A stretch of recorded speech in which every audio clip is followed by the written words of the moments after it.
I actually wanted to give my approval to this report, and there were so many parts that were rejected or were changed, were adopted, that it actually did not reflect the original way as it was meant to really show the inequality between men and women in the last year. As we know, we have had the crisis, and the crisis had a very serious impact on women, on their living situation, and then as a consequence, of course, on the young people also. And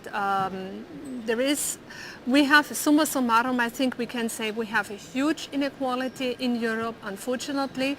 And that's why I actually abstained from the final vote, or with the final vote, as I said, because there was such an imbalance, and the original meaning was changed quite a bit. In what sense do you think? Do you think it became too broad? That's what some MEPs are saying. Yes, it became way too broad because there was no stress, no focus on, for example, the topic of abortion. This was blown up by some conservative members. I understand their perspective, but this was definitely not part of the report, not to that big issue as it has become. And you said it was a problem across Europe. Do you think there's discrepancy between different countries with equality between men and women? Do you think some countries are more advanced than others? Yes, definitely. There are some countries that are much more advanced. There are some countries that are really lag behind. Just think of the crisis countries, or the countries that had been hit by the crisis severely, as for example Greece, Cyprus, Spain and Portugal.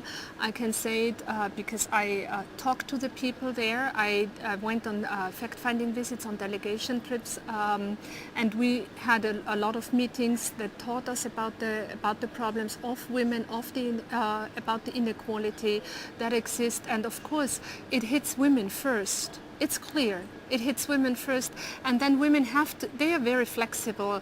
They like really want to find a job, so they take up one job, which is only a part-time job, which in most cases, if I think of the Greek situation, is in a very precarious situation actually, and which means that they only get paid for like 10 or 15 hours, but they actually have to work for 40 hours. So this puts women behind, especially when you think long-term. You think of the pension systems, of their health insurance profits, and a lot of other aspects. And then, as I said, women are flexible. They only have like a job with 15 or 20 hours, but they can't make ends meet. That's right. And they have to find a second job.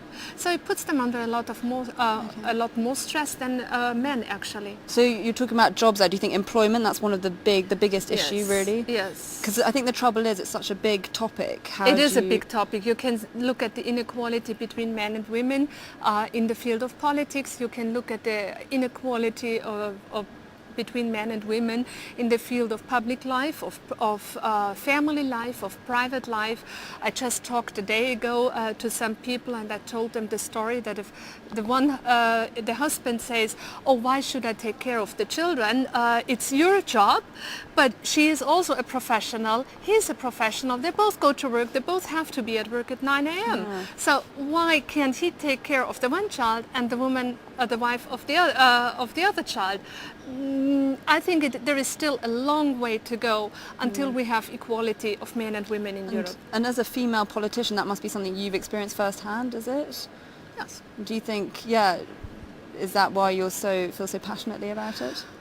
I think we should not lag behind. I think women have the same standard and the same status as men. So I definitely have to insist that women are part of the political life, are part of the public life, and are simply given the same chances.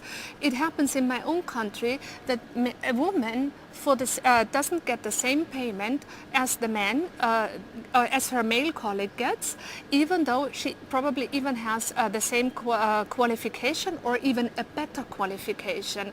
And I strongly believe men and women must be paid the same way for the same work with the same education. If one is educated in a better way, then of course the one gets more money.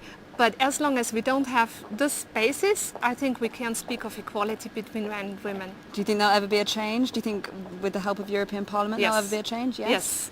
Hope is the last thing that should die, actually. Brilliant. Yes. Thank you so much for I thank speaking you. to me. Thank you. Certainly.